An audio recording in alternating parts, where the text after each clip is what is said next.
कक्षा 9वीं के बच्चों का हिंदी कक्षा में स्वागत है। आज मैं बच्चों के लिए लहासा की ओर पाठ 2 लेकर यहाँ उपस्थित हुई। क्षितिज भाग 1 पाठ 2 लहासा की ओर। मैं ईला कुमारी, शिक्षिका डीएवी पब्लिक स्कूल शिशिर गिरिडीह। बच्चे, आप लोग पाठ 1 में 2 बैलों की कथा पढ़ लिए होंगे। अब मैं आप लोगों को पाठ 2 लहासा की ओर पढ़ाने जा रही हूँ। इसकी विधा है यात्रा वृत्तांत। यात्रा वृत्तांत विधा में यह कहानी लिखी गई है। यात्रा वृत्तांत किसे कहते हैं समझते हो?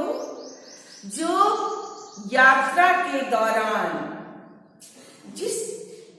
जो अनुभव प्राप्त किए उसे लिखने के माध्यम से लिखकर अभिव्यक्त करना यात्रा वृत्तांत है। तो राहुल संकृत्यायन जी इसके रचनाकार हैं, जो घुमक्कड़ स्वभाव के थे। वह इधर से उधर घूमते थे और यात्रा वृत्तांत में उनकी रचना महत्वपूर्ण मानी जाती है और यह कहानी भी यात्रा वृत्तांत में इन्होंने लिखी है। यह कहानी उस समय की लिखी हुई है जब उन्होंने पहली तिब्बत यात्रा की थी। सन 1929-30 ईस्वी की यह बात है, जब हमारा देश गुलाम था। उस समय उन्होंने यह यात्रा की थी और यात्रा के दौरान जो उन्होंने अनुभव किया उसकी वहां की झांकी इन्होंने अपनी लेखनी के माध्यम से प्रस्तुत किया। राहुल सर पाठ पढ़ाने के पूर्व रचनाकार के बारे में कुछ जानकारी प्राप्त कर लेना चाहिए, है ना? तो सुनोगे बच्चे, राहुल संकृत्यायन इसके रचनाकार हैं, जिनका जन्म 1893 ईस्वी में हुआ और कहाँ जन्म लिए? ननिहाल में, गांव पदहा, जिला आजमगढ़ था। ननिहाल में उनका जन्म हुआ था, गांव पदहा और जिला आजमगढ़ था। राहुल संकृत्यायन का मूल नाम केदार पांडे था। समझ रहे हो? उनका असली नाम क्या था? केदार पांडे। और उनकी शिक्षा कहाँ हुई है? काशी, आगरा, लाहौर आदि स्थानों पर उन्होंने शिक्षा ग्रहण की, शिक्षा प्राप्त की।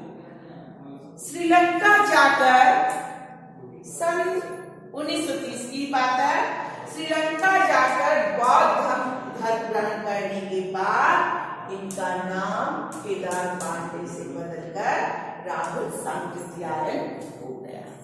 समझ गए? कौन सा धर्म इन्होंने ग्रहण किया? बौद्ध धर्म ग्रहण किया। अब बौद्ध धर्म ग्रहण करने के बाद इनका नाम क्या पड़ गया? राहुल संकृत्यायन पड़ गया। ठीक है? कौन सी विधा में यह कहानी लिखी गई है? यात्रा वृत्तांत में लिखी गई है। और बौद्ध धर्म ग्रहण कर लिया तो नाम इनका राहुल संकृत्यायन हो गया। इनको बहुत सारी बहुभाषी थे, बहुत सारी भाषाओं पर इनकी पेट थी, अच्छी पहचान बनी हुई थी, बहुत सारी भाषाओं की जानकार थे।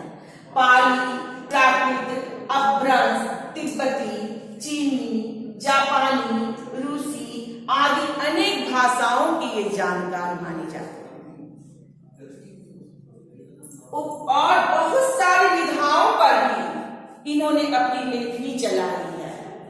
बहुत सारी विधाओं पर इनकी लेखनी चली है, जैसे उपन्यास, कहानी, आत्मकथा, यात्रा वृत्त, जीवनी, आलोचना, शोध आदि विधाओं में साहित्य सृजन इन्होंने किया है। साहित्य सृजन करके नया रूप दिया है इन सारी विधाओं में। और इसके अतिरिक्त अनेक ग्रंथों का हिंदी अनुवाद भी इन्होंने किया है। ठीक है? समझ रहे हो ना? देखो कितनी भाषाओं की जानकार हैं, कितनी भाषाओं के जानकार कितनी विधाओं पर इन्होंने अपनी लेखनी चलाई है। उनकी प्रमुख कृतियां बहुत सारी ग्रंथ, बहुत सारी पुस्तकें रची हैं, बहुत सारी कहानियां लिखी हैं, लेकिन उसमें कुछ का नाम यहाँ दिया गया है, कुछ का नाम यहाँ दी हूं मैं। मेरी जीवन यात्रा, दर्शन दिग्दर्शन, वोल्गा से गंगा, इनकी रचित लगभग 150 पुस्तकें हैं। यहाँ मैं बहुत कम पुस्तकों का नाम दी हूं, लेकिन इनकी लगभग 150 पुस्तकें हैं। और अन्य विधाओं पर तो इनकी लेखनी चली है, लेकिन गहरी पेट की यात्रावृत्तांत में मानी जाती है। यात्रावृत्त लेखन में राहुल जी का स्थान अन्यतम है, श्रेष्ठ, सबसे ऊपर अन्यतम है। राहुल सांकृत्यायन घुमक्कड़ स्वभाव के थे, यानी सब जगह हर देश का भ्रमण करना और ज्ञान अर्जन करना उनके स्वभाव में शामिल था।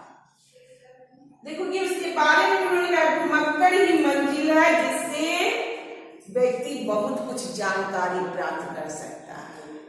घुमक्कड़ी से ज्ञान वर्धन, मनोरंजन तो होता ही है।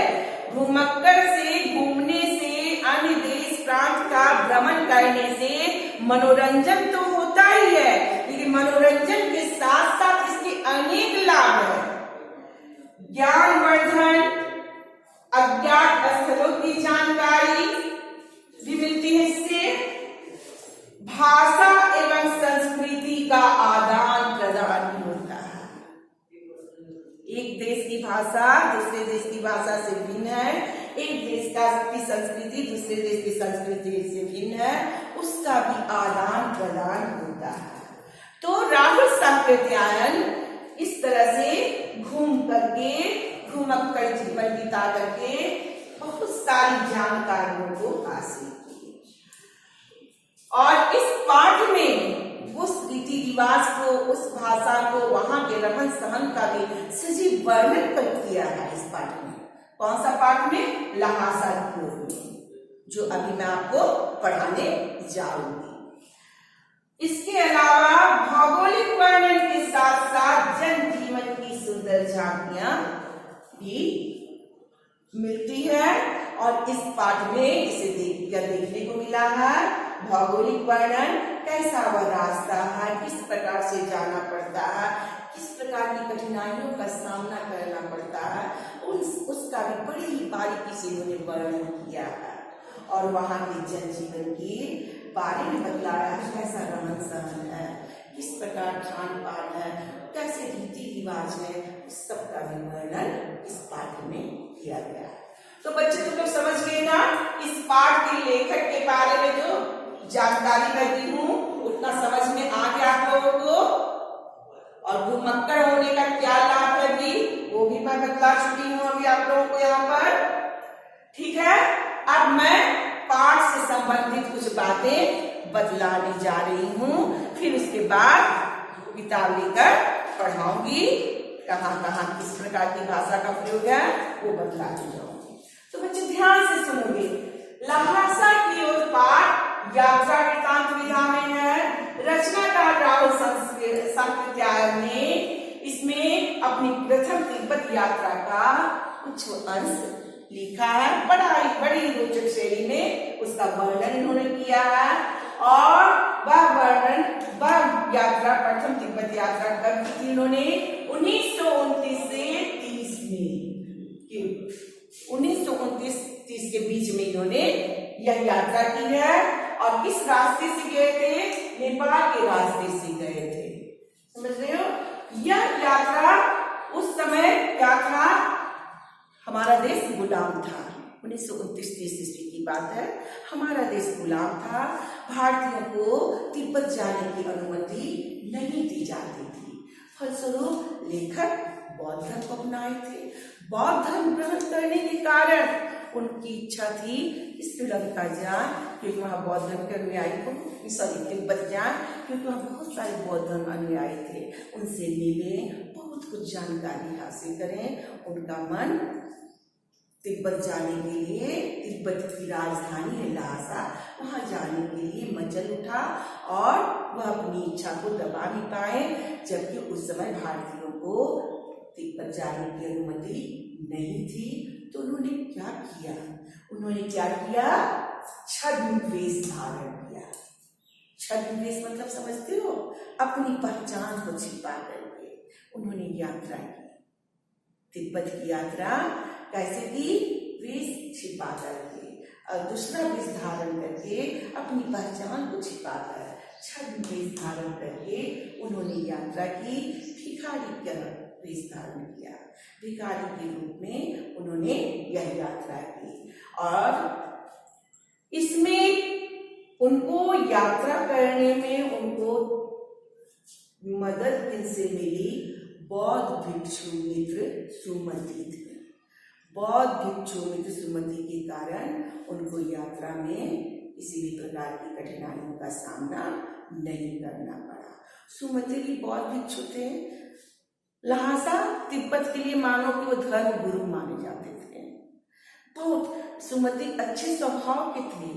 इस कारण क्या था? उनकी जान पहचान बहुत जगह बनी हुई थी, लोकप्रिय थी। और जान पहचान बहुत बड़ी होने के कारण लेखक को किसी भी प्रकार की कठिनाइयों का सामना यात्रा में नहीं करना पड़ा। समझ रहे ना? सुमति मुस्लिम थे।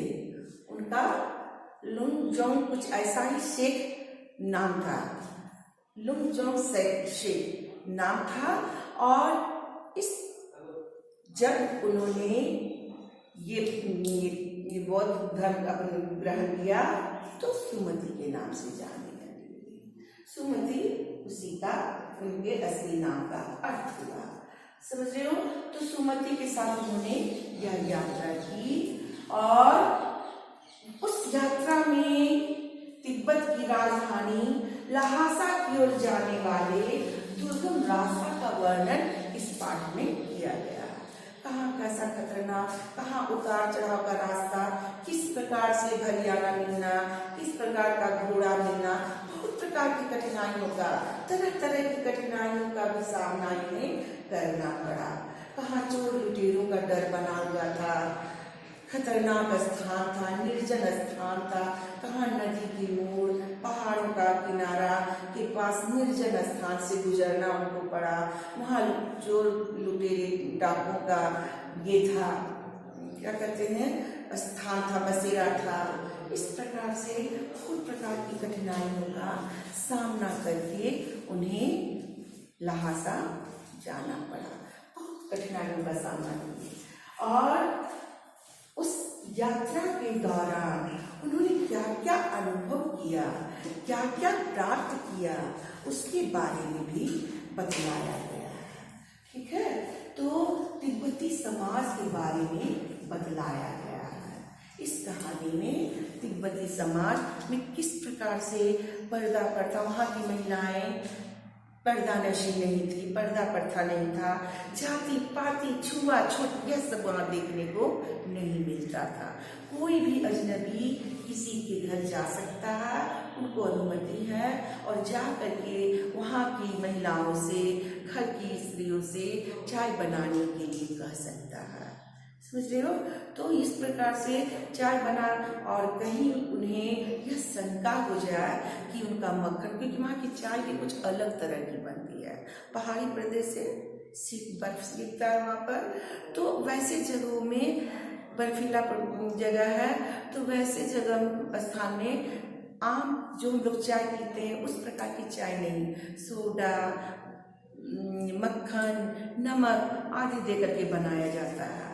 तो किसी राहगीर को, किसी यात्री को अगर यह शंका है कि मेरा मक्खन थोड़ा रख लिया जाएगा, मेरी चाय में नहीं दी जाएगी, तो वह वहाँ जा करके बिल्कुल चूल्हे पे पास रसोई घर में जा करके वह देख करके बना सकता। इतनी छूट थी वहाँ पर, कोई अजनबी आराम से वहाँ जा सकता है और उनके लिए वह चाय बना सकती है स्त्रियाँ। तो अतिथि को देवता के समान, अतिथि पूजनीय है, वह वहाँ की संस्कृति में देखने को मिलता है। समझ रहे हो? और वहां पर और क्या क्या चीज था, गुप्तचर विभाग, प्रशासन पर, खुफिया विभाग पर पैसे नहीं खर्च किए जाते थे। जब पैसे खर्च नहीं किए जाते थे तो क्या था, वहां पर हथियार का कोई कानून नहीं था। हथियार कानून नहीं था तो जैसे लाठी डंडा लेकर लोग चलते हैं उसी तरह से लोग बंदूक पिस्तौल लेकर वहां चलते थे। सबको वहां डर बना रहता था, जान माल का भय बना रहता था। अगर कोई मर भी गया निर्जन स्थान में तो उसका गवाह लेने वाला भी कोई नहीं है और उसकी जांच पड़ताल भी नहीं होती थी। समझ रहे हो, तो प्रशासन विभाग बड़ा कमजोर था। गुप्तचर विभाग पर पैसे खर्च नहीं किए जाते थे। इस कारण क्या था कि वहां पर जान माल का भय बना रहता था। और इसके अलावा क्या देखा गया, वहां पर अंधविश्वास भी था। सब बौद्ध धर्म अनुयायी अधिकांश लोग थे। और क्या, और वहां पर क्या था, लोग जब सुमति मंत्र पढ़ा हुआ रंगीन कपड़ों के टुकड़े ला करके बोध गया कर देते थे यजमानों को। यजमान मतलब समझते हो ना, जो किसी से पूजा पाठ करवाता है वैसे लोगों को यजमान कहते हैं। किसी से बंधा हुआ है पूजा पाठ करवाने में उसको यजमान कहते हैं, यह मेरा यजमान है। पंडित उसको अपना यजमान मानते हैं। तो उन यजमानों से वो क्या करते, यजमानों को क्या करते थे, सुमति को धर्मगुरु माना जाता था तो ला करके सबको देते थे। वो सभी प्रसाद के रूप में उसे ग्रहण करते थे, रखते थे।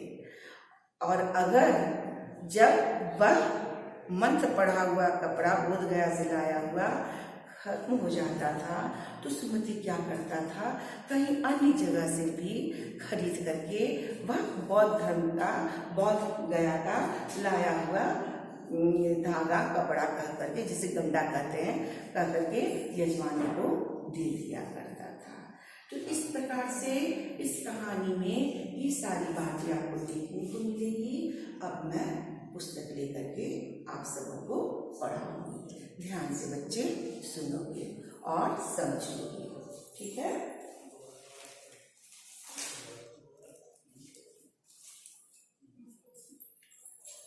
सुनोगे बच्चे ध्यान से।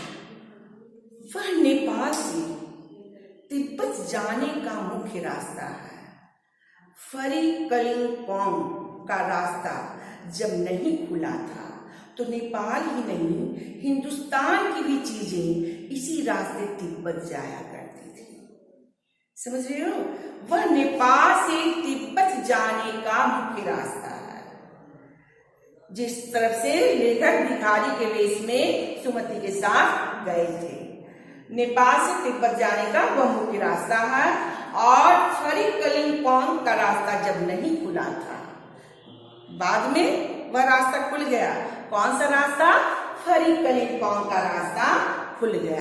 फरी कलिम्पोंग का रास्ता जब नहीं खुला था तो नेपाल ही नहीं हिंदुस्तान की भी चीजें इसी रास्ते तिब्बत जाया करती थी। समझ रहे हो, वस्तुओं का व्यापार होता था तो नेपाल की नहीं हिंदुस्तान की भी चीजें इसी रास्ते से जाया करता था। मुख्य रास्ता था वो जो फरी कलिम्पोंग का रास्ता जब नहीं खुला था तब। यह व्यापारिक नहीं सैनिक रास्ता भी था। तो व्यापार के लिए तो था ही, नेपाल और हिंदुस्तान की चीजें आना जाना होती थी उधर से। लेकिन लेखक ने क्या कहा, ये केवल व्यापार का ही रास्ता नहीं था, सैनिक रास्ता भी था। इसीलिए जगह जगह फौजी चौकियां और किले बने हुए हैं। फौजियों का ठिकाना, रहने का स्थान, फौजी चौकी बने हुए हैं और किले बने हुए हैं, जिनमें कभी चीनी पलटन रहा करती थी, चीनी सेना रहा करती थी।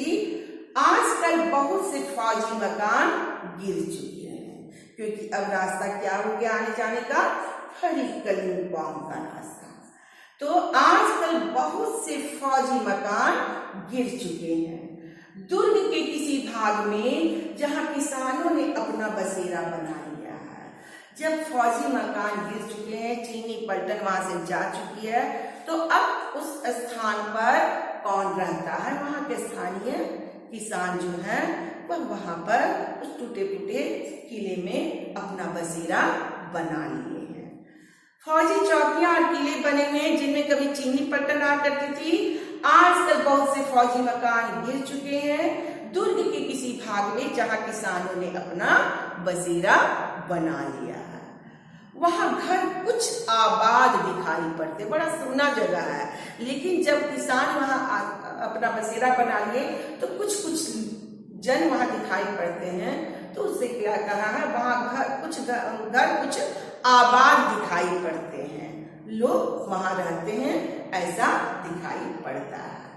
ऐसा ही परित्यक्त एक चीनी किला था, परित्यक्त जिसे त्याग दिया गया, समझे? ऐसा ही परित्यक्त एक चीनी किला था। परित्यक्त का मतलब क्या होता है? परित्यक्त, त्यागा हुआ, जिसे त्याग दिया, त्यागा हुआ।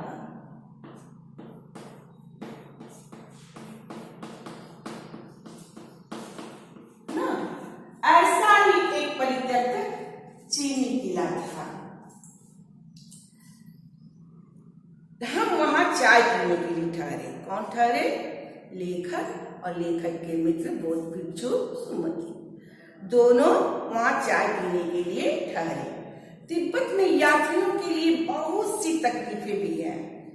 बतलाए ना, तिब्बत में यात्रा करना बड़ा ही दुर्गम रास्तों से पार करना, बहुत सारी कठिनाइयां हैं। तिब्बत में यात्रियों के लिए बहुत सी तकलीफें भी हैं और कुछ आराम की बातें भी हैं, देखो आराम की बातें क्या क्या हैं। वहां जाति पाति छुआछूत का सवाल ही नहीं है, किसी भी प्रकार का भेदभाव नहीं रखा जाता है। तो यात्रियों को इससे सहूलियत मिलती है। और ना औरतें ही पर्दा करती हैं, और वहां औरतें पर्दा नहीं करती हैं, अजनबियों से खुलकर मिलती हैं। तो यह यात्रियों के लिए बड़ा ही अच्छा मौका मिलता, अच्छी सुविधाएं उनसे मिल पाती हैं। समझ रहे हो? तो औरतें पर्दा नहीं करती। कौन कौन सा चीज देखें तिब्बत के जनजीवन में वहां के लोगों का किस प्रकार का है? जाति पाति का भेदभाव नहीं है, छुआछूत नहीं है, औरतें पर्दा नहीं करती हैं। बहुत निम्न श्रेणी के भिखमंगों को लोग चोरी के डर से घर के भीतर नहीं आने देते। सिर्फ क्या होता है, जो बहुत निम्न श्रेणी के हैं, घटिया किस्म के, बहुत छोटे स्तर के जो भिखारी हैं, उनको लोग अपने घर के भीतर नहीं आने देते। वो भी क्यों? क्योंकि उनको शंका रहता है, उनके मन में संदेह बना होता है कि वह चोर है और उनके घर का सामान चोरी कर लेंगे, इसलिए उन्हें ही वह घर के अंदर जाने की अनुमति नहीं दी जाती है। नहीं तो आप बिल्कुल घर के भीतर चले जा सकते हैं, और नहीं तो अगर उस तरह के व्यक्ति नहीं है तो सभी आराम से, कोई भी अजनबी घर के अंदर जा सकता है, सबको जाने की अनुमति है। समझ रहे हो? तो किसको नहीं जाने की अनुमति है? सिर्फ निम्न श्रेणी के भिखमंगों को। क्यों नहीं है? क्योंकि सबके मन में यह संदेह रहता है, वहां के लोगों के मन में, कि वह चोर है, वह चोरी कर लेगा, उनके घर का सामान चोरी कर लेगा। इसलिए सिर्फ निम्न श्रेणी के, जो बहुत निम्न श्रेणी का भिखमंगा है, उसे ही जाने की अनुमति नहीं है, वरना सभी जा सकते हैं, सभी को अनुमति है। चाहे आप बिल्कुल अपरिचित हो, तब भी घर की बहू या सासू को अपनी झोली में से चाय दे सकते हैं। यात्रा के दौरान अपने साथ आराम के जो कुछ सुविधा के साधन लिए हुए हैं, झोला लिए हैं, थैला लिए हैं, तो अपनी झोली में से आप चाय दे सकते हैं, वहां की सास या बहू को दे सकते हैं। अपरिचित होने के बावजूद कोई संकोच नहीं, कोई झिझक नहीं, किसी को भी, वहां की सासू बहू किसी को भी आप अपना झोला से चाय निकाल कर दे सकते हैं। वह आपके लिए उसे पका देगी, वह भी इनकार नहीं करेगी, वो बड़े ही आराम से खुशी खुशी आपके लिए चाय बना देगी। मक्खन और सोडा नमक दे दीजिए। वह चाय चोंगी में कूट कर उसे दूध वाली चाय के रंग की बना के मिट्टी के टोटीदार बर्तन में रख के आपको दे देगी। चोंगी चाय बनाने बर्तन और चोंगी में कूटकर उसे दूध वाली, चोंगी एक बर्तन है जिसमें कूट करके उसे दूध वाली चाय के रंग की बना के मिट्टी के टोटीदार बर्तन, ऐसे केतली जैसा जो निकला हुआ होता है किनारे से, टोटीदार बर्तन में रख के आपको दे देगी। यदि बैठक की जगह चूल्हे से दूर है और आपको डर है कि सारा मक्खन आपकी चाय में नहीं पड़ेगा, तो आप खुद जाकर चोंगी में चाय मत कर ला सकते हैं। समझ रहे हो ना, चोंगी बर्तन है चाय का, तो चाय मत कर ला सकते हैं। चाय का रंग तैयार हो जाने पर फिर नमक मक्खन डालने की जरूरत होती है। समझ रहे हो? तो किस प्रकार से वहां के लोग चाय पीते हैं, चाय किस प्रकार से बनता है और किस प्रकार से पूरे अधिकार के साथ कोई भी अजनबी किसी भी वहां के रहने वाले स्त्रियों को चाय बनाने के लिए दे सकता है। और इतना ही नहीं, अगर संदेह है तो आप स्वयं उसमें मक्खन दे सकते हैं, उसमें भी वह बुरा नहीं मानती है। तो यह बड़ा ही अच्छा है यात्रियों के लिए आराम का। समझ में आ रहा है? दिया हुआ है इस पाठ में कि तिब्बत में यात्रियों के लिए बहुत सी तकलीफें भी हैं और कुछ आराम की बातें भी हैं। तो देख रहे हो ना, ये आराम की बातें यात्रियों के लिए, थक हार कर आए हैं तो आपके लिए कोई भी चाय बना सकता है। आप बेझिझक किसी को चाय बनाने के लिए कह सकते हैं। और संदेह हो कि मक्खन वो बुरा नहीं डालेगा तो आप सामने जाकर दिलवा सकते हैं, वह बुरा नहीं मानेगी। तो यह यात्रियों के लिए आराम की बातें हुई। स्पष्ट समझ रहे हो? परित्यक्त चीनी किले से जब हम चलने लगे तो एक आदमी राहदारी मांगने आया। देखो वहां पे जनजीवन का क्या रूप है सो दिखाया गया है। जब लेखक और सुमति परित्यक्त चीनी किले से आगे बढ़े तो एक आदमी सामने आया और राहदारी, रास्ते का टैक्स मांगने लगा। एक आदमी राहदारी मांगने आया, हमने वह दोनों चीटें उसे दे दी, दो पुर्जी उन्हें दे दी। शायद उसी दिन वह दोनों चीजें हमने उसे दे दी कि उसे अनुमति मिली है किसी बड़े अधिकारी से आने का, ताकि उसे राहदारी ना देना पड़े। वह पुर्जी दे देता है, देते हैं लेकर अपना सुमति को जो अधिकार मिली वहां पर जाने का जो अनुमति मिली थी वह पुर्जी उन्हें दे देता है। तब वह राहदारी नहीं मांगता है। हमने वह दोनों चीटें उसे दे दी। शायद उसी दिन हम थोंगला के पहले के आखिरी गांव में पहुंच गए। उसी दिन हम थोंगला, देखो नाम है वहां का, थोंगला के पहले के आखिरी गांव में पहुंच गए। समझ गए? वहां भी सुमति के जान पहचान के आदमी थे और भिखमंगे रहते भी ठहरने के लिए अच्छी जगह मिली। अब सुनोगे, थोंगला के पहले के आखिरी गांव में पहुंच गए। लहासा जा रहे हैं तो रास्ते में जो जो जगह मिल रहा है उसका भी नाम दिया गया है। थोंगला के पहले के आखिरी गांव में पहुंच गए। वहां भी सुमति के जान पहचान के आदमी थे। देखो सुमति के जान पहचान के आदमी होने के कारण लेखक को यात्रा में कोई कठिनाई नहीं हो रही है और भिखमंगे रहने के बावजूद उन्हें ठहरने के लिए अच्छी जगह मिल गई। ठीक है, समझ रहे हो ना क्यों मिली?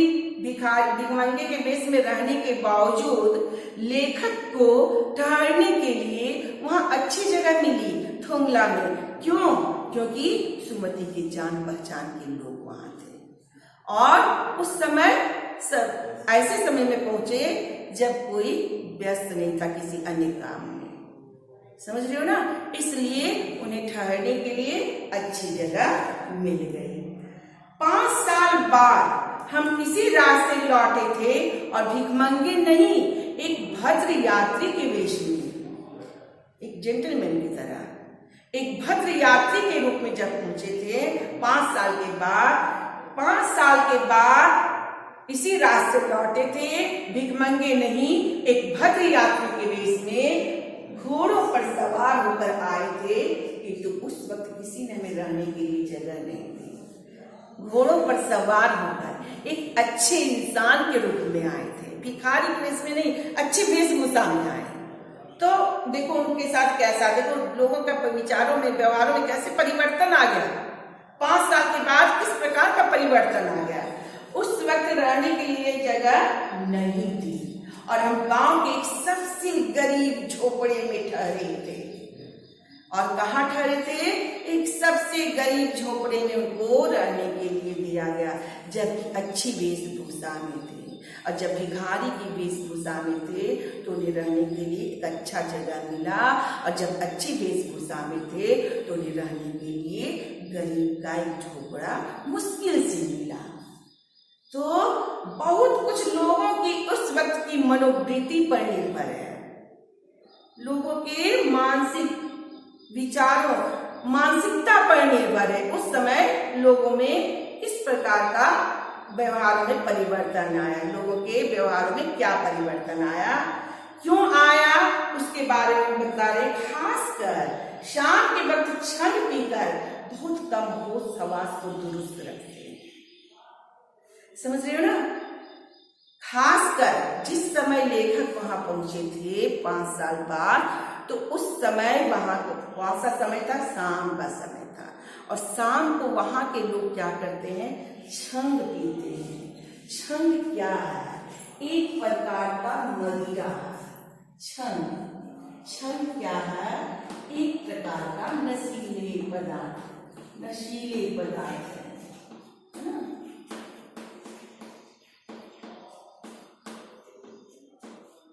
समझ रहे हो? एक प्रकार का नशीला पदार्थ होता है। तो शाम के समय वहां के लोग क्या करते हैं? छंग पीते हैं। और छंग पीकर वो अपने होश में नहीं रहते हैं, उनको अपना होश हवास खो बैठते हैं। उस समय कोई पहुंचे तो लोग वह उनको समझ नहीं पाते हैं और रहने का सही स्थान नहीं दे सकते हैं, क्योंकि होश हवास खोए रहते हैं। क्यों खोए रहते हैं? छंग जैसी मदिरा का पान करने के कारण। यह एक ऐसा नशीला पदार्थ है जिसके सेवन करने के बाद व्यक्ति होश हवास खो बैठता है। तो ऐसी स्थिति में जब लेखक पहुंचे तो उन्हें रहने के लिए उचित स्थान नहीं दिया गया। क्लियर? समझ रहे हो बच्चे? 5 साल के बाद क्या परिवर्तन आया, क्यों परिवर्तन आया? भिखारी के वेश में रहते हुए भी उन्हें अच्छा जगह मिला, क्योंकि सुमति साथ में थे। सुमति के जान पहचान के लोग वहां बहुत थे, सुमति लोकप्रिय थे वहां पर। फलस्वरूप भिखारी के वेश में भी उनके साथ तिरस्कृत व्यवहार नहीं किया गया, उन्हें रहने के लिए अच्छा स्थान दिया गया। और हो सकता है उस समय वो शाम को नहीं गए होंगे, लेकिन जब 5 साल बाद की बात है तो परिवर्तन आया। उसमें एक कारण यह भी था कि शाम के समय मदिरा पान, छंग जैसे नशीले पदार्थ का सेवन करते हैं, जिस कारण वो होश में नहीं रहते हैं। इस कारण भद्र वेश में लेखक के पहुंचने पर भी उन्हें ठहरने के लिए उचित स्थान नहीं दिया गया। समझ रहे हो बच्चे? हर पैराग्राफ को पूरी तरह से एक्सप्लेन कर रहे हैं, ध्यान से सुनो और समझो। तो यहां तक समझ में आ गया होगा तुम लोगों को। अब हमें सबसे विकट पहले कौन सा स्थान गए? खोंगला। कौन सा स्थान गए?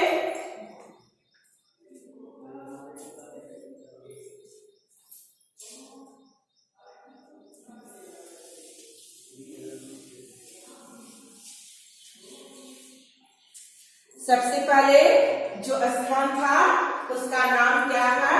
खोंगला।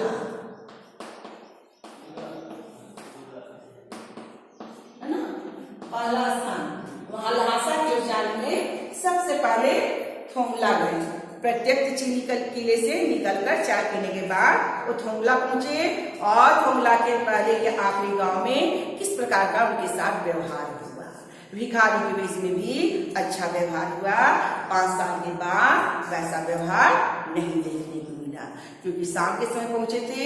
नशीले पदार्थों का सेवन करके वहां के लोग होश हवास खो बैठे थे। अब हमें सबसे निकट डारा थोंगला, अब दूसरा स्थान क्या हो गया? डारा।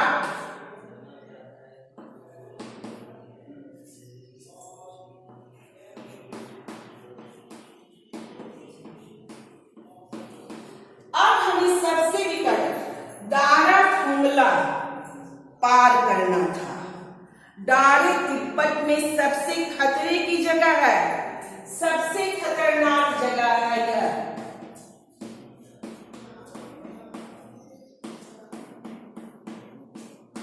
डारा तिब्बत में सबसे खतरे की जगह है। 16-17 हजार फीट की ऊंचाई होने के कारण उनके दोनों तरफ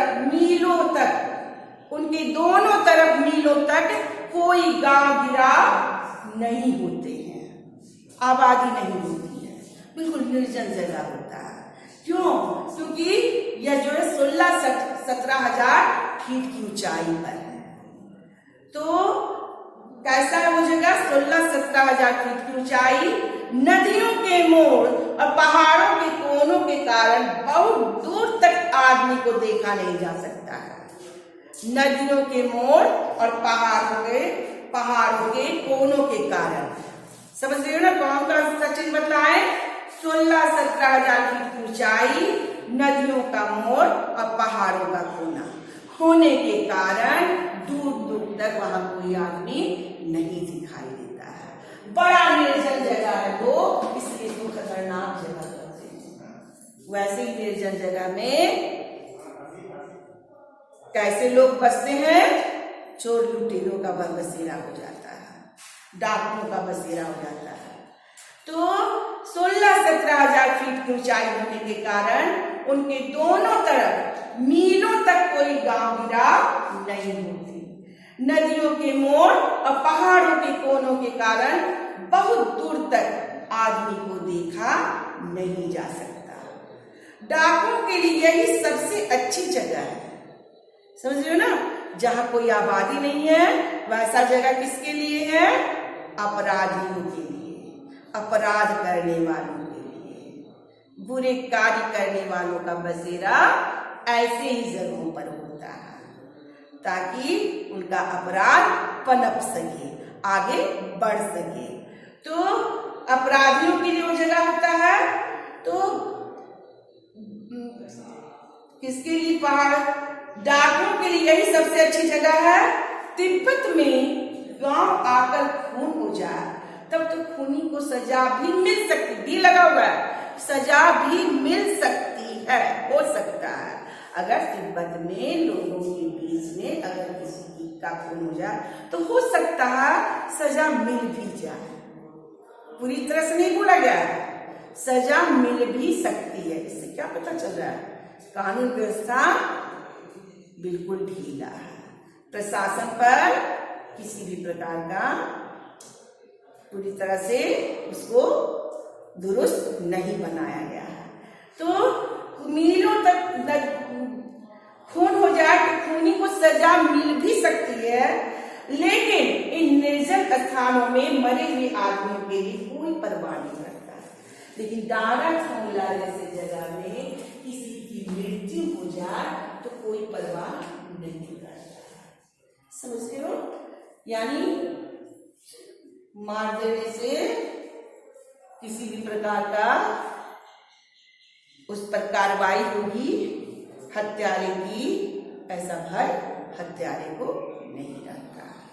तो बुरी प्रवृत्ति वहां बढ़ती है, वहां उस प्रकार लोग आराम से करते हैं, बेखौफ, कोई डर नहीं लोगों को रहता है, डाकुओं को, लुटेरों को। सरकार खुफिया विभाग और पुलिस पर उतना खर्च नहीं करती। सरकार खुफिया विभाग और पुलिस पर उतना खर्च नहीं करती और वहां गवाह तो कोई नहीं मिल सकता और उस निर्जन स्थान में कोई गवाही देने वाला तो नहीं मिलेगा क्योंकि वहां घर है ही नहीं, इतनी ऊंचाई पर है वह, नदियों का मोड़ है, पहाड़ों का कोना है, तो वहां पर कोई घर नहीं है, लोग रहते नहीं है, तो मार भी दिया जाए तो गवाही देने वाला कोई नहीं मिल सकता है। डकैत पहले आदमी को मार डालते हैं, उसके बाद देखते हैं कि कुछ पैसा है कि नहीं। देखो कि डकैत का क्या काम है। डकैत सबसे पहले क्या होता है, जान ले लेता है। यात्रियों को उधर से तो गुजरना ही पड़ता है, लहासा जाना है, तिब्बत की राजधानी लहासा जाना है, तो उस रास्ते से गुजरना पड़ता है और जब गुजरना पड़ता है तो वहां किस प्रकार का डर बना हुआ है, क्योंकि वहां पर डाकुओं का बसेरा होता है, लुटेरों का बसेरा होता है, वहां कोई आदमी नहीं दिखाई देता है, निर्जन स्थान होता है। तो यात्रियों को क्या करते हैं वहां के डाकू लुटेरे, पहले उसको मार देते हैं, उसके बाद उनकी संपत्ति को, उनके धन को लूट लेते हैं, उनकी संपत्ति जो लेकर के चले हैं वो सारा लूट लेते हैं। तो उसके बाद देखते हैं कि कुछ पैसा है कि नहीं। हथियार का कानून ना रहने के कारण यहाँ लाठी की तरह लोग पिस्तौल बंदूक लिए फिरते हैं, क्योंकि वहां हथियार का कानून नहीं है तो पिस्तौल बंदूक को लाठियों की तरह लेकर चलते हैं, तो हमेशा ही यात्रियों को डर बना रहता है। पिस्तौल बंदूक लिए फिरते हैं। डाकू यदि जान से ना मारे तो खुद उसे अपने प्राणों का खतरा है। डाकू यदि जान से ना मारे तो खुद उसे अपने प्राणों का खतरा है। समझ रहे हो ना। तो डाकू क्या सोचते हैं, अपने प्राण को बचाने के लिए वो अपने मार ही डालता है, जिसका लूटता है उसको पहले मारता है तब लूटता है, ताकि उसके जान को कोई खतरा नहीं बना रहे, वह अपना रास्ता साफ कर लेता है। तो डाकू यदि जान से ना मारे तो खुद उसे अपने प्राणों का खतरा है। गांव में हमें मालूम हुआ कि पिछले ही साल थोंगला के पास खून हो गया। समझे, थोंगला के पास खून हो गया था। पिछले ही साल थोंगला के पास खून हो गया। शायद खून की हम उतनी परवाह नहीं करते, खून हो गया था, शायद खून की हम उतनी परवाह नहीं करते, लेकर कर रहे हैं क्योंकि हम भिखमंगे थे और जहां कहीं वैसी सूरत देखते टोपी उतार जीभ निकाल कुछ एक पैसा। समझ रहे हो। देखो किस प्रकार से लेखक अपनी यात्रा में किसी भी प्रकार की बाधाएं ना उपस्थित हो तो वो अपना पूरी तरीका को, पूरी भूमिका, पूरी तरह से अपने आप को तैयार कर लिए थे। क्या किया उन्होंने कि उनको डर नहीं था, क्योंकि भिखारी के वेश में थे, तो भिखारी को कौन लूटेगा। और अगर कहीं उन्हें डर लगता था किसी को देख करके, किसी की गतिविधि को देखकर, किसी की आंखों को देख करके, किसी व्यक्ति को देख करके, तो क्या करते थे वो, शायद खून की हम उतनी परवाह नहीं करते क्योंकि हम भिखमंगे थे, उनकी जान लेने का कोई भय था ही नहीं, क्योंकि लेखक भिखारी के वेश में थे। लेकिन जहां कहीं वैसी सूरत देखते जहां डर लगता था तो क्या करते थे, देखो कौन सा नाटक करते थे। कुची एक पैसा, कुची वहां की भाषा है, दया, कुची मतलब दया, कुची मतलब दया करके कुछ पैसा दे दो, तो वही मांगते थे, लेखक ही मांगते थे। तो उनको कौन लूटता, उनकी जान कौन लेता, वहां के डाकू उनकी जान क्यों लेते, क्योंकि वो भीख मांगते थे। भीख कुची एक पैसा करके भीख मांगने लगते। लेकिन पहाड़ की ऊंची चढ़ाई थी, पीठ पर सामान लादकर कैसे चलते। देखो बोले ना, इस तिब्बत की यात्रा में बहुत सारी कठिनाइयां थी, आराम के भी कुछ साधन थे। तो आराम में भी हम बतला दी कि इस प्रकार वहां से चाय पी सकते थे, बना सकते थे, आराम से बेझिझक मांग सकते थे, उसमें किसी भी प्रकार की उनको दिक्कतें नहीं हुई। लेकिन रास्ता बड़ा दुर्गम था, बहुत कठिनाइयों से भरा हुआ था। तो कैसे करके वह वहां जाते, पहाड़ की ऊंची चढ़ाई थी, पीठ पर सामान लाद कर कैसे चलती। और अगला पड़ाव 16-17 मील से कम नहीं था। समझ रहे हो? और अगला जो पड़ाव था वह 16-17 मील से कम नहीं था। बहुत लंबी दूरी तय करनी पड़ती थी और कोई सवारी नहीं मिलता था। फलस्वरूप सामान भी उनको अपना लाद करके चलना पड़ता था। तो ऊंची चढ़ाई में सामान लाद कर चलना, लंबी दूरी तय करना, 16-17 मील की दूरी तय करना बड़ा ही मुश्किल का था, बड़ी कठिनाई हो रही थी। मैंने सुमति से कहा कि यहाँ से लंकोर तक के लिए देखो कितनी स्थान आया, लंकोर, देखो सब जगह है वहां का। यहाँ से लंकोर के लिए तक के लिए 2 घोड़े कर लो, सामान भी रख लेंगे और चढ़े चलेंगे। लेकिन थक गए थे, इतना ऊंची चढ़ाई, इतनी लंबी दूरी, सामान पीठ पर लाद कर चलना, थक गए थे। तो उन्होंने क्या कहा सुमति को कि लंकोर तक के लिए 2 घोड़े कम से कम कर लो ताकि उस पर बोझा रख करके बैठ कर जा सके। 2 घोड़े कर लो, सामान भी रख लेंगे और चढ़े चलेंगे। दूसरे दिन हम घोड़ों पर सवार होकर ऊपर की ओर चले। तो 2 घोड़े मिल गए लेखक को और सुमति को। दोनों क्या हुआ, अब घोड़े पर सामान रख लिए, घोड़े पर बैठ गए और आगे बढ़ चले, ऊपर की ओर चले। डारे से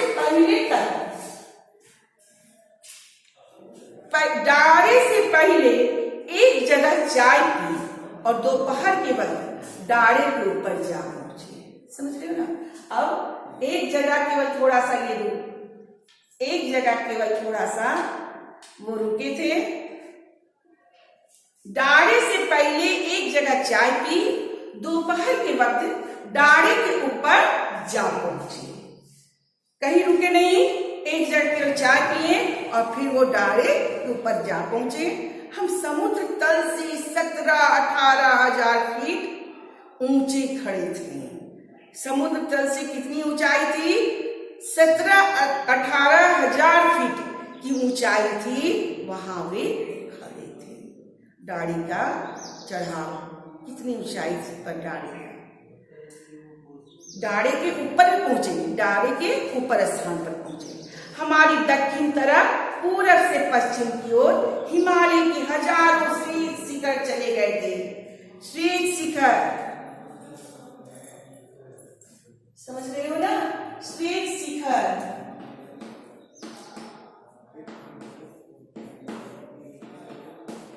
बर्फ की चोटियां, है ना?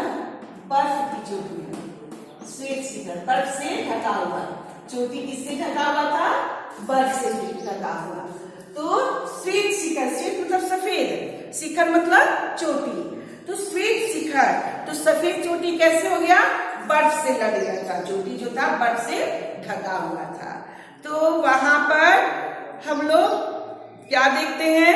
दक्षिण तरफ पूरब से पश्चिम की ओर हिमालय के हजारों श्वेत शिखर चले गए थे। हिमालय पर्वत दिखाई दे रहा है दक्षिण की तरफ, पूरब से पश्चिम की ओर किस प्रकार से बर्फों से वह चोटी ढकी हुई थी। भीटी की ओर दिखने वाले पहाड़ बिल्कुल नंगे थे। टीले की तरफ जो पहाड़ थे वो बिल्कुल नंगे, यानी इसमें ना हरियाली थी ना बर्फ थी, सपाट, ना हरियाली ना बर्फ, ना बर्फ की सफेदी थी ना किसी तरह की हरियाली थी। बिल्कुल नंगे का मतलब यही हुआ। जहां एक तरफ बर्फों से ढकी हुई चोटियां थी, वहीं दूसरी तरफ क्या था? बिल्कुल सपाट था, ना हरियाली थी ना बर्फ देखने को मिली। सर्वोच्च स्थान पर डाड़े के देवता का स्थान था। सर्वोच्च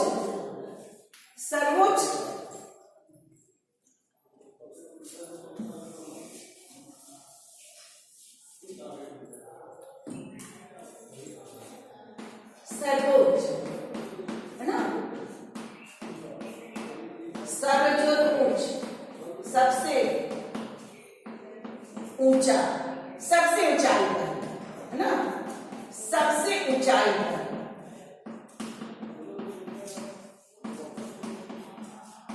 है ना। तो सर्वोच्च स्थान पर डाले के देवता का स्थान था। किनका स्थान था? डाड़े के देवता, अपने अपने इलाके, अपने अपने जगह के, गांव के, कस्बे के देवता होते हैं, उसी तरह डाड़े के देवता का वह स्थान था। सर्वोच्च स्थान पर डाड़े के देवता का स्थान था, और जो कैसा था सो सुनोगे, जो पत्थरों के ढेर, जानवरों की सींगों और रंग बिरंगे कपड़े की झंडियों से सजाया गया था। क्या चीज से वो जगह सजाया गया था उस स्थान को, जो डाले के देवता का स्थान था? तो देखोगे क्या दिया, पत्थरों के ढेर, बहुत सारे पत्थर थे, पत्थरों के ढेर, जानवरों की सींग थे, समझे, जानवरों की सींग, पत्थरों के ढेर और रंग बिरंगे कपड़े की झंडियों से सजाया गया था। और रंग बिरंगे, जो कि बौद्ध धर्म में देखा जाता है, श्वेत पताका, रंगीन पताका होता है, तो रंग बिरंगे कपड़ों के टुकड़ों से, झंडियों से उसे सजाया गया था। क्लियर है? यहां तक समझ रहे हो बच्चे तुम लोग? स्पष्ट है ना सारा? हाँ, आगे सुनोगे। तो डाले के देवता का स्थान कहाँ था? 16-17-18 हजार फीट की ऊंचाई पर डाले के ऊपर लेखक पहुंच गए थे। वहां से उन्होंने क्या देखा? हिमालय पर्वत को देखा।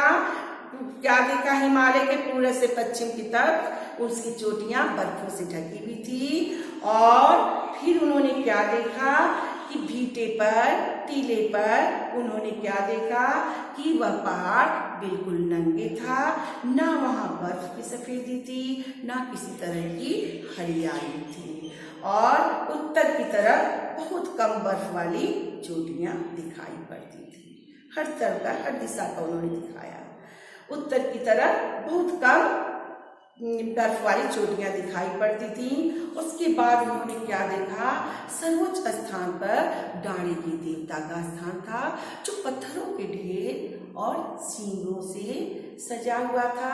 इसके अलावा जानवरों के सींगों से, पत्थरों के ढेर, जानवरों के सींग और रंगीन झंडियों से डाले के देवता का स्थान सजा हुआ था। ठीक है? अब हमें बराबर उतराई पर चलना था। अब इतना दूर तो चढ़ाई वाला रास्ता था, अब ढलान वाला रास्ता चलना था। अब हमें बराबर उतराई पर चलना था। चढ़ाई तो कुछ दूर थोड़ी मुश्किल थी, लेकिन उतराई बिल्कुल नहीं। चढ़ाई वाला रास्ता तो कठिनाइयों से भरा होता है, लेकिन ढलान वाला रास्ता आसान होता है। उतराई वाला रास्ता आसान था उन लोगों के लिए भी। शायद 2-1 और सवार साथी हमारे साथ चल रहे थे। बहुत कम लोग ही वहां दिखाई दे रहे थे। लेखक ने कहा शायद 2-1 और सवार साथी थे। समझ रहे ना? सुमति और इनके अलावा 2-1 और साथी थे जो चल रहे थे, हमारे साथ चल रहे थे। मेरा घोड़ा कुछ धीमे चलने लगा। मैंने समझा कि चढ़ाई की थकावट के कारण ऐसा कर रहा है, क्योंकि इन लोग दोनों ने घोड़े से सवारी की, तो घोड़ा खोंगला के ऊपर तक पहुंच गया। फिर उसके बाद उस स्थान से नीचे उतर रहा है, तो लेखक का घोड़ा क्या है, धीरे धीरे चल रहा था। तो लेखक ने सोचा कि शायद चढ़ाई का रास्ता इतना लंबा तय करने पर, इतनी ऊंची चढ़ाई तय करने के कारण घोड़ा थक गया है, इसलिए धीरे धीरे चल रहा है। मैंने समझा कि चढ़ाई की थकावट के कारण ऐसा कर रहा है और उसे मारना नहीं चाहता था। लेखक साहित्य प्रेमी लोगों के प्रति, चाहे वो मनुष्य हो, हर जीवों के प्रति प्रेम भाव देखा जाता है, तो वह घोड़े को मारना नहीं चाहते थे, मारकर जल्दी आगे बढ़ना नहीं चाहते थे। तो लेखक के स्वभाव का भी लेखक के स्वभाव की यहाँ पर जानकारी मिलती है। इतने अच्छे थे, दयालु थे, वह ऐसा गलत काम नहीं करना चाहते थे कि अपनी यात्रा जल्दी तय करे, उसके लिए जानवरों के साथ भी दुर्व्यवहार किया जाए। समझ रहे हो ना? तो इस तरह से आगे बढ़ते गए। चढ़ाई तो कुछ उतराई बिल्कुल ही साथ। तो एक और सवार साथी हमारे साथ चल रहे थे। मेरा घोड़ा कुछ धीमे चलने लगा। मैंने समझा कि चढ़ाई की थकावट के कारण ऐसा कर रहा है और उसे मारना नहीं चाहता था। धीरे धीरे वह बहुत पिछड़ गया। समझ रहे हो ना? और मैं डॉन क्विस्टो की तरह अपने घोड़े पर झूमता हुआ चला जा रहा था। डॉन क्विस्टो क्या है? सुनोगे बच्चे? स्पेनिश उपन्यासकार का हीरो है जो घोड़े पर ही चला करता था। तो लेखक कहते हैं मैं डॉन क्विस्टो की तरह अपने घोड़े पर झूमता हुआ चला जा रहा था। जान नहीं पड़ता था कि घोड़ा आगे जा रहा है या पीछे। समझ रहे हो? और जब मैं जोर देने लगता तो और सुस्त पड़ जाता। एक जगह दो रास्ते फूट रहे थे। मैं बाएं का रास्ता ले मील 1.5 मील चला गया। समझ रहे हो? उसके बाद 2 कारण यहाँ दिखाई दे रहा है। घोड़ा तो सुस्त था ही, दूसरी बात क्या हुई? लेखक ने गलत रास्ता पकड़ लिया। फलस्वरूप वो अन्य यात्रियों के तुलना में बहुत बाद में पहुंचे। तो यहाँ तक अभी आप लोगों को मैं पढ़ा चुकी हूँ। तुम लोग समझ रहे हो ना कहानी को? अच्छी तरह से इसको समझो और इसमें देखेगी किस प्रकार से वो चढ़ाई का रास्ता तय किए, किस प्रकार खतरनाक इलाका, किस प्रकार सर्वोच्च स्थान पर तारे की देवता कैसे सजाया गया। इस पे भी संक्षिप्त लघु उत्तरीय प्रश्न आ सकते हैं। बच्चे ये सारा तुम लोग हल करते चले जाओगे। ठीक है? आगे मैं दूसरा पाठ को मैं कुछ देर बाद पढ़ाऊंगी। धन्यवाद।